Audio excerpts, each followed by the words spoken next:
જય શ્રી કૃષ્ણ. હું ને મારી નાની બેન પહોંચી ગયા છીએ એક નાના સિટીમાં. તો ચાલો જોઈએ. આપણે પહોંચી ગયા છીએ રંગીલા બોટાદમાં. જો અહીંયા કેટલી બધી ભીડ છે, કાયમનું છે આ તો આપણે હમણાં ધીમે ધીમે ચડીએ.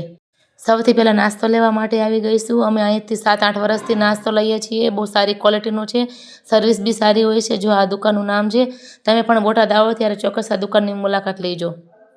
નાસ્તાનું કામ પતાવીને આપણે આવી ગયા છીએ આ માર્કેટમાં. થોડી ઘણી વસ્તુ લઈ લીધી છે. આગળ હજુ મોટી માર્કેટમાં જવાનું છે, તો ચાલો હું તમને ત્યાં લઈ જાઉં. પહોંચી ગયા છીએ બોટાદની મોટી માર્કેટમાં. અહીંનું શાકભાજી બહુ સ્વાદિષ્ટ હોય છે અને અમે ખામટું અહીંથી જ લેવી છે શાકભાજી. બોટાદમાં આવો અને પાણીપુરી ના ખાવ એવું તો બને જ નહીં, એટલે મેં પાણીપુરીની એક પ્લેટ ખાઈ લીધી. આમ પણ ફરીને થાકી ગઈ હતી. આ છે સરસ મજાનું અમારું રંગેલું બોટાદ. તમે પણ ક્યારેક મુલાકાત લેજો અમારા બોટાદની. આવી ગઈ છે અમારી સોસાયટી. બે બાજુથી 26 મકાન છે. જો મોટા ઝાડવાળું અમારું ઘર છે. હું ઘરે પહોંચી ગઈ છું. આ ઘરનો બહારનો નજારો છે. બે બાજુ મોટા મોટા ઝાડવા છે. હવે ચાલો આપણે અંદર જઈએ.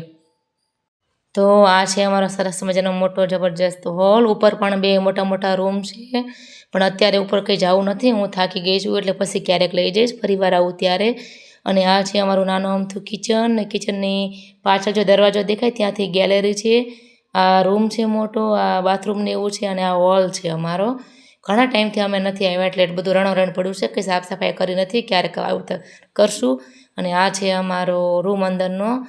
તો ટોટલ અમારે 3 રૂમ, એક હોલ અને કિચન, બહાર ફળિયું અને પાર્કિંગની જગ્યા એમ છે. અને હવે લાગી ગઈ છે ભૂખ. અમે કંઈ જમવાનું બનાવ્યું નથી, બહારથી મંગાવી લીધું છે પાર્સલ, કેમ કે આજે બનાવવાનો ટાઈમ નહોતો રહ્યો અને વેત પણ નહોતો. અમારું જમવાનું આવી ગયું આખરેથી. હવે લાગી ગઈ છે બહુ ભૂખ. અમે જમી લઈએ છીએ. તમે પણ ચાલો જમવા. સાંજે 7 વાગ્યા અમે 2 બહેનો ઘરે આવી ગયા છીએ. જો આ ખજૂર પાક બનાવવા માટે ખજૂર લાવ્યા છીએ. પૂરીનું પેકેટ લાવી છે. પાણીપુરી હું ઘરે જ બનાવું છું મોટા ભાગે. ડ્રાયફ્રૂટ છે એમાં નાખવા માટે ખજૂર પાકમાં.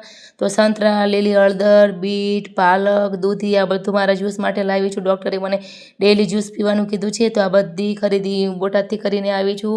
અને ખરેખર બોટાદના વાડીવાળા શાકભાજી બહુ મીઠા હોય છે અને સસ્તા અને સારા પણ હોય છે. આજનો વિડીયો ગમ્યો હોય તો લાઈક કરો, શેર કરો, સબસ્ક્રાઈબ કરો. આવજો.